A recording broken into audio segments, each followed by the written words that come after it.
ఆకాశవాణి ప్రాంతీయ వార్తలు చదువుతున్నది బాలకృష్ణ ఎల్లాప్రగడ. ముందుగా ముఖ్యాంశాలు. ఆంధ్రప్రదేశ్లో రైల్వే డబ్లింగ్ ప్రాజెక్టుల పురోగతిపై ప్రధానమంత్రి నరేంద్ర మోదీ ప్రగతి సమీక్షా సమావేశంలో చర్చించారు. భారత్లో అంతరిక్ష రంగం వేగంగా అభివృద్ధి చెందుతోందని కేంద్ర పౌర విమానయాన శాఖ మంత్రి కె రామ్మోహన్ నాయుడు తెలిపారు. బక్రీద్ పర్వదినాన్ని ముస్లింలు ఈరోజు భక్తి శ్రద్ధలతో జరుపుకుంటున్నారు. తుమ్మిడిహట్టి బ్యారేజ్ అంశంపై మహారాష్ట్ర ప్రభుత్వంతో చర్చించేందుకు తెలంగాణ ప్రభుత్వం సిద్ధంగా ఉందని ముఖ్యమంత్రి ఏ రేవంత్ రెడ్డి పేర్కొన్నారు. వార్తల వివరాలు. దేశవ్యాప్తంగా ఉన్న పలు కీలక మౌలిక వస్తుల ప్రాజెక్టుల పురోగతిని ప్రగతి సమావేశం ద్వారా ప్రధానమంత్రి నరేంద్ర మోదీ ఢిల్లీ నుంచి దృశ్య మాధ్యమం విధానంలో నిన్న సమీక్షించారు. ఈ సందర్భంగా ఆంధ్రప్రదేశ్లో రైల్వే డబ్లింగ్ ప్రాజెక్టుల పురోగతి వివరాలను ప్రధానమంత్రికి రాష్ట్ర ప్రధాన కార్యదర్శి జి సాయిప్రసాద్ వివరించారు.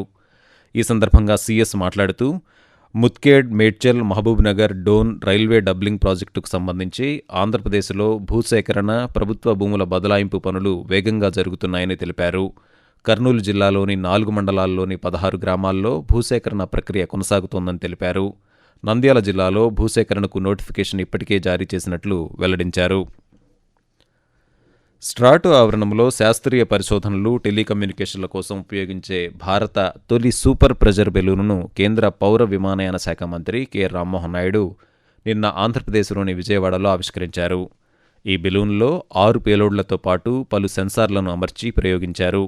ఈ సందర్భంగా కేంద్ర మంత్రి మాట్లాడుతూ ప్రధానమంత్రి నరేంద్ర మోదీ ప్రోత్సాహంతో భారత్లో అంతరిక్ష రంగం వేగంగా అభివృద్ధి చెందుతోందని తెలిపారు.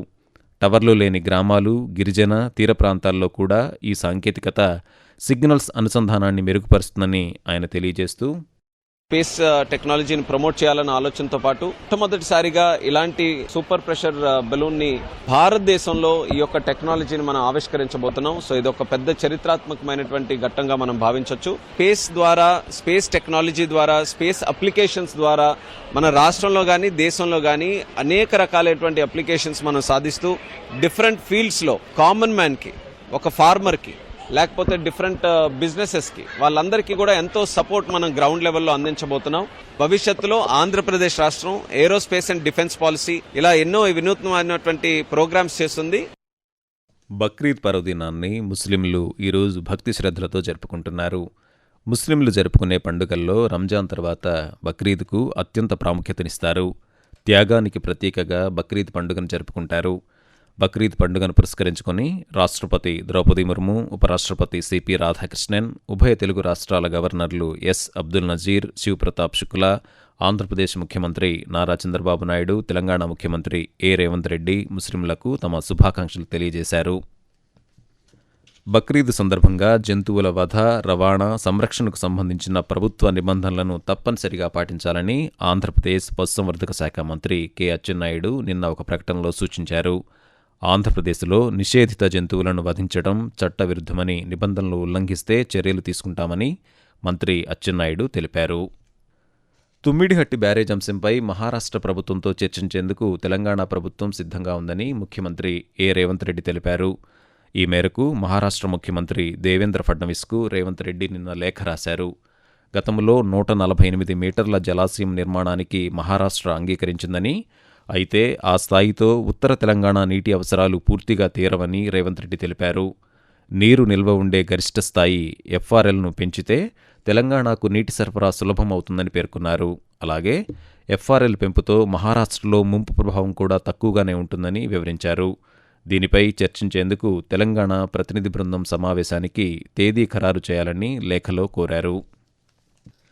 వచ్చే ఏడాది జరగనున్న గోదావరి పుష్కరాలను కాలుష్యరహితంగా నిర్వహించేందుకు ప్రభుత్వం విస్తృత ప్రణాళికలు సిద్ధం చేస్తోందని ఆంధ్రప్రదేశ్ పర్యాటక శాఖ మంత్రి కందుల దుర్గేష్ తెలిపారు. ఉప ముఖ్యమంత్రి కె పవన్ కళ్యాణ్ 2 రోజుల తూర్పుగోదావరి జిల్లా పర్యటనపై రాజమహేంద్రవరంలో మంత్రి నిన్న పాత్రికేయుల సమావేశం నిర్వహించారు. ఈ సందర్భంగా ఆయన మాట్లాడుతూ పుష్కరాలు జరిగే 6 జిల్లాల అభివృద్ధికి సుమారు 8,500 కోట్ల రూపాయల ప్రతిపాదనలు సిద్ధం చేసినట్లు వెల్లడించారు.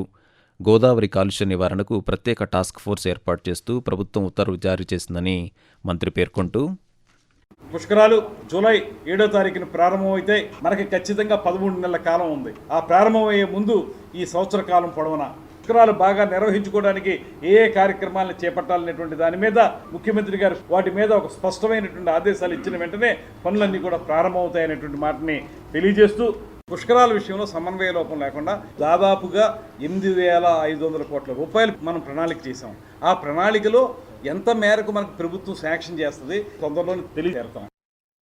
ఆకాశవాణి ప్రాంతీయ వార్తలు వింటున్నారు.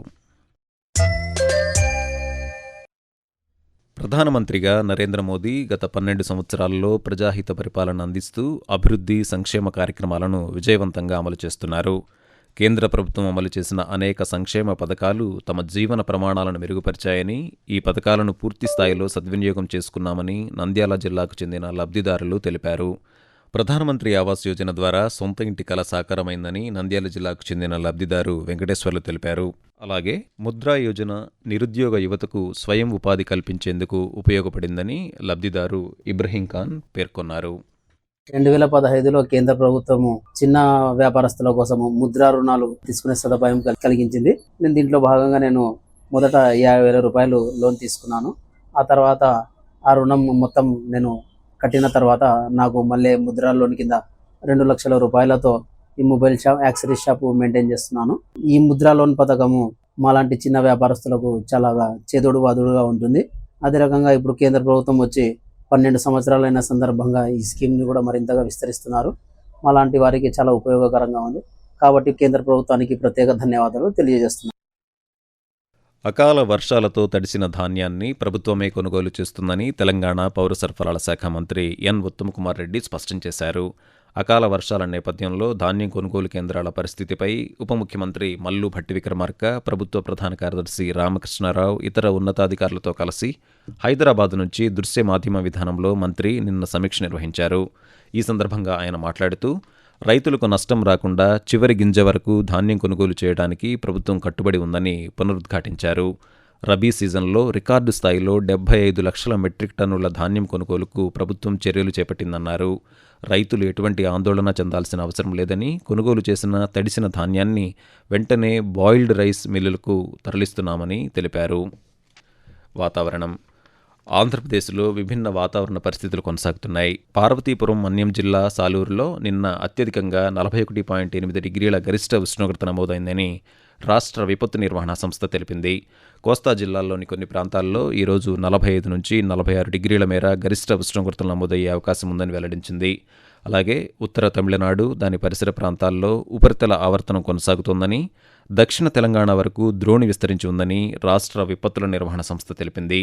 వీటి ప్రభావంతో రాష్ట్రంలో పిడుగులతో కూడిన తేలికపాటి వర్షాలు కురిసే అవకాశం ఉందని పేర్కొంది. తెలంగాణలోని పలు జిల్లాల్లో తేలికపాటి వర్షం కురిసే అవకాశం ఉందని హైదరాబాద్ వాతావరణ కేంద్రం తెలిపింది. ప్రధానమంత్రి నరేంద్ర మోదీ తన మనసులోని భావాలను ఆకాశవాణి ద్వారా దేశ ప్రజలతో పంచుకునే మన్ కీ బాత్ మనసులోని మాట కార్యక్రమం 134వ సంచిక ఈ నెల 31వ తేదీ ఆదివారం ప్రసారమవుతుంది. మన్ కీ బాత్ కార్యక్రమానికి ప్రజలు తమ సూచనలు అందించాలని ప్రధానమంత్రి కోరారు. ప్రజలు తమ స్వర సందేశాలను 1800-117800 టోల్ ఫ్రీ నంబర్కు లేదా mygov.in వెబ్సైట్కు లేదా నరేంద్ర మోదీ యాప్కు రేపు సాయంత్రం వరకు పంపవచ్చు. ఆంధ్రప్రదేశ్లోని శ్రీ పొట్టి శ్రీరాములు నెల్లూరు జిల్లా తీర ప్రాంతంలో జరిగిన పడవ ప్రమాద ఘటనపై మత్స్యశాఖ మంత్రి కె అచ్చెన్నాయుడు నిన్న ఒక ప్రకటనలో దిగ్భ్రాంతి వ్యక్తం చేశారు. భారీ ఈదురుగాలుల కారణంగా జరిగిన ఈ ప్రమాదంలో 2 మత్స్యకారులు మృతి చెందగా మరో 2 గల్లంతయ్యారని, వారి కోసం గాలింపు చర్యలు కొనసాగుతున్నాయని చెప్పారు. మృతుల కుటుంబాలకు ఒక్కొక్కరికి 10 లక్షల రూపాయల నష్టపరిహారం అందజేస్తామని ప్రకటించారు. ఆకాశవాణి ప్రాంతీయ వార్తలు ముగించే ముందు ముఖ్యాంశాలు మరోసారి. ఆంధ్రప్రదేశ్లో రైల్వే డబ్లింగ్ ప్రాజెక్టుల పురోగతిపై ప్రధానమంత్రి నరేంద్ర మోదీ ప్రగతి సమీక్షా సమావేశంలో చర్చించారు. భారత్లో అంతరిక్ష రంగం వేగంగా అభివృద్ధి చెందుతుందని కేంద్ర పౌర విమానయాన శాఖ మంత్రి కె రామ్మోహన్ నాయుడు తెలిపారు. బక్రీద్ పర్వదినాన్ని ముస్లింలు ఈరోజు భక్తి శ్రద్ధలతో జరుపుకుంటున్నారు. తుమ్మిడిహట్టి బ్యారేజ్ అంశంపై మహారాష్ట్ర ప్రభుత్వంతో చర్చించేందుకు తెలంగాణ ప్రభుత్వం సిద్ధంగా ఉందని ముఖ్యమంత్రి ఏ రేవంత్ రెడ్డి పేర్కొన్నారు. ఆకాశవాణి ప్రాంతీయ వార్తలు ఇంతటితో సమాప్తం.